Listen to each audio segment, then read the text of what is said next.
ఆర్థిక సంవత్సరం ఆఖరులో మార్చి 30, 31న సెలవు దినాలైనందున పాలసీదారులు ఇబ్బందులను దృష్టిలో ఉంచుకొని మామూలు పరిదినాలుగా పనిచేయటం విశేష స్పందనను ఇచ్చిందని LIC zonal manager Shri KL Shyam Sundar తెలిపారు. ఆర్థిక సంవత్సరం ముగింపు సందర్భంగా ఉద్యోగులను ఉద్దేశించి ప్రసంగించారు.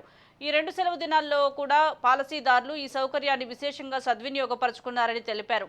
పాలసీదారుల అవసరాలను ముందుగానే గుర్తించి తదనుగుణంగానే మన కార్యకలాపాలు నిర్వహించుకోవటం ప్రతి సంస్థ బాధ్యత అని, ఈ విషయంలో ఎల్ఐసి ఎప్పుడూ ముందుంటుందని తెలిపారు.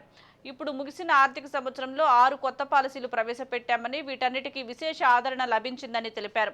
2024 సంవత్సరానికి ప్రపంచంలో అత్యధిక గుర్తింపు ఉన్న బ్రాండ్స్లో ఎల్ఐసి మొదటి స్థానంలో ఉందని, ఇది మన సంస్థకు, దేశానికి గర్వకారణమని శ్యామ్ సుందర్ తెలిపారు. రాబోయే రోజుల్లో మరిన్ని సౌకర్యవంతమైన మార్పులతో పాలసీదారుల సేవలకు పునరంకితం కావాలని పిలుపునిచ్చారు.